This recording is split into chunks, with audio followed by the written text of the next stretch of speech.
Nigeria does not need mercenaries of foreign boats to fight terrorists.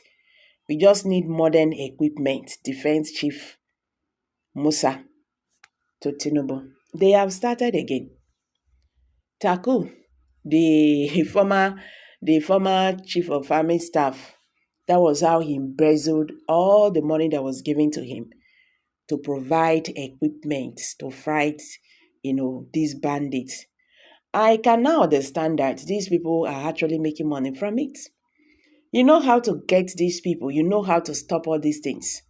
Go block the border. Our border is porous. And the other way, who are their sponsors? You know them. You understand? There was a time, President Bola in Muhammad Buhari's time, the former AGF, Abubakar Malami, mentioned about 400 names of those who are sponsoring bandits in Nigeria and other, terrorist group.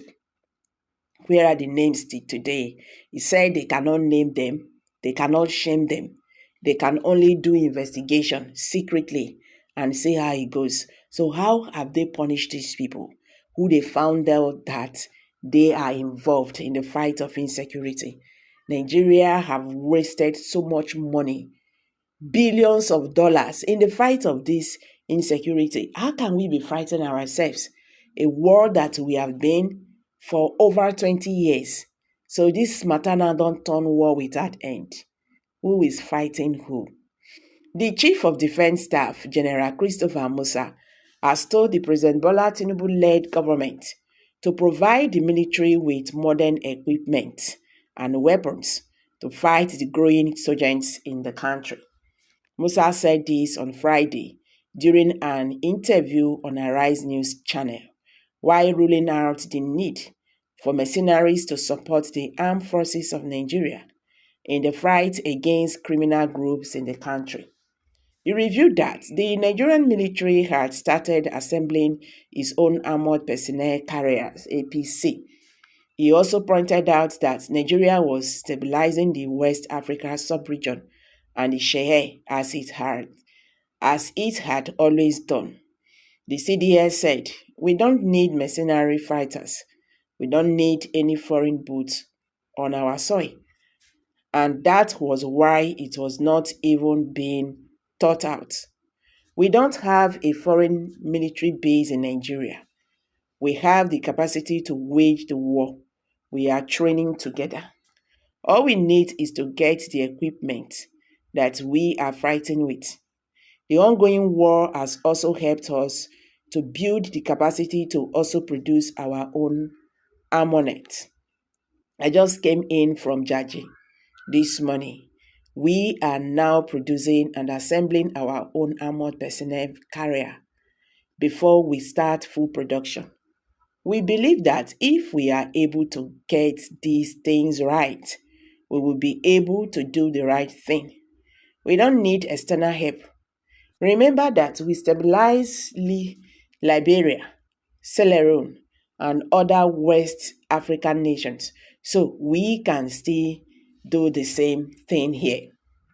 Musa stated that the armed forces of Nigeria had become a beacon of hope for Nigerians and that the military will continue to promote democracy in the country. Musa stated that no military officers in Nigeria were interested in a coup and that the country was working hard to restore democracy in Guinea, Burkina Faso, Mali, and Niger Republic. We are better in a democratic setting. So we want to sustain it, he said.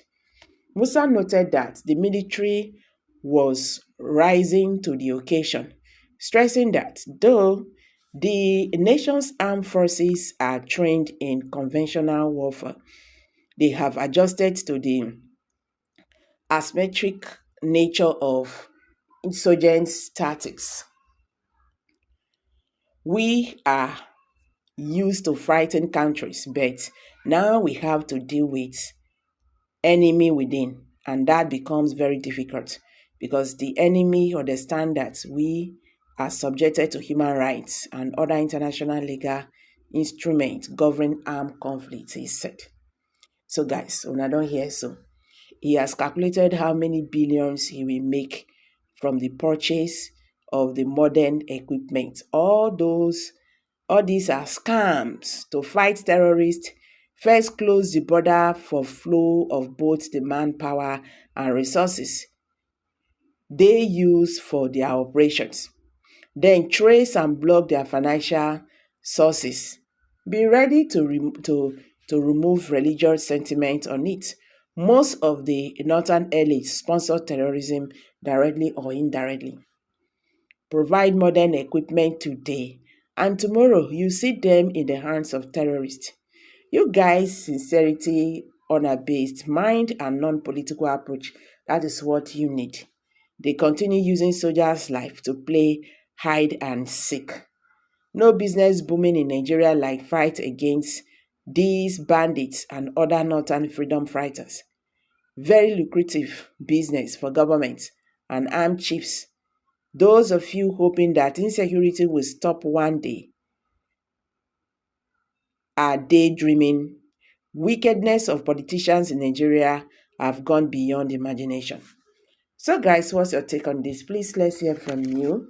Kindly drop your comment below the comment section. Don't forget to give us a thumbs up. Share this video, let it go viral. Let Nigerians understand what is happening today in the Nigerian political landscape. Thank you and bye for now.